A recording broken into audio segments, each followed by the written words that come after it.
Православните христијани денеска го празнуваат успението на Пресвета Богородица, познато како Голема Богородица. Голем дел од верниците утрово го поминаа во храмот Света Богородица во Тетовско Горно Мало. Запалија свеќи, се причестија, се помолија за здравје.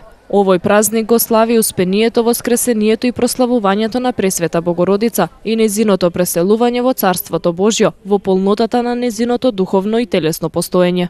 Во својата старост, ронејќи солзи од пресветите очи, топло се молеше Господа ја земе од долината на овој плач при себе во небесното блажено обиталиште. При таа прилика и се јави Архангел Гаврил, кој што од младоста беше неизин служител, пазител и благовесник, и кој што ја објави веста дека на 3 дена нејзината душа ќе се всели во прегратките на нејзиниот возлюбен син во небесното царство. Во знак дека над неа нема да има власт, телесната смрт од благовесникот и беше дадена на пресветата палмова рајска гранка, која светлееше со небесна благодат и требаше да се носи пред одарот на Богомајката.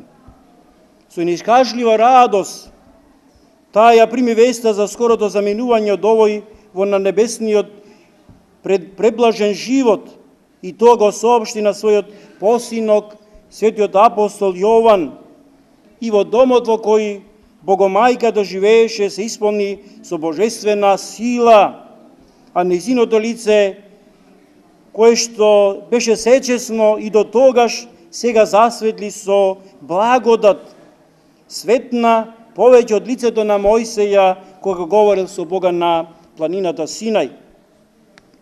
Апостолите беа расејани по цел свет заради проповед на Евангелието, но на ангелски крилја носени наеднаш се собра во домот на Јована на Сион и самите чудејќи се за ова што се случува.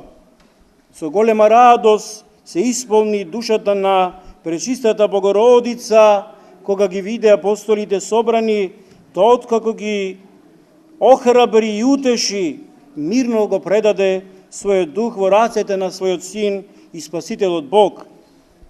Апостолите, пратени од ангелски хор, го носеа ковчегот со нејзиното пречисто тело, од кое излегуваше рајска благухана миризба на злобата на евреите и нивните првосвештеници, и тогаш го покажа своето лице, но тие не можеа ништо да сторат, бидејќи ковчегот и тие што го носеа беа заслепени со столб од облак.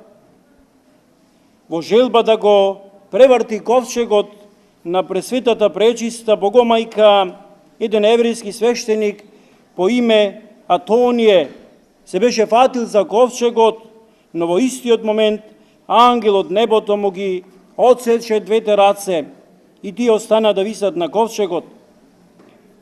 Но откако поверува, повика кон апостолите со вера во Спасителот Христа и беше излекуван. И го пренесоа телото на Богомајката, го пренесоа во Гециманската градина, во гробот на нејзините праведни родители светите Јоаким и Ана. И на 3-тиот ден, по промисла Божја, пристигна и светиот апостол Тома со желба да го целива телото на светата пречиста, но откако апостолите го отворија ковчегот и гробот, најдоа само плаштаницата, а телото не беше во гробот. Вечерта истиот ден Мајката Божја им се јави на апостолите со мноштво ангелски воинства, велејќи им да се радуваат, бидејќи таа ќе биде со нив до крајот на вековите.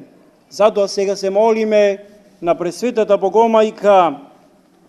Сега кога мирот ни се разнишува, се молиме на Светата Пречиста Мајката на нашиот Спасител и Бог, да ни подари не само мир во земјата и светот, во душите да ни подари благогодно да го поминеме овоземното животно чекорење, без гордост, да не остави сираци но да ни помогне со своите молитви, зашто, како што вели црковното песнопење, многу може молитвата на мајката кон благосрдието на владиката, Спасителот наш, Господ Исус Христос.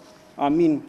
Беше отслужена света божествена литургија и прережани славските колачи. Тетовци и овој пат во голем број го посетија овој најстар црковен храм. За граѓаните ова е еден убав празник кој нуди спокој и мир во душата.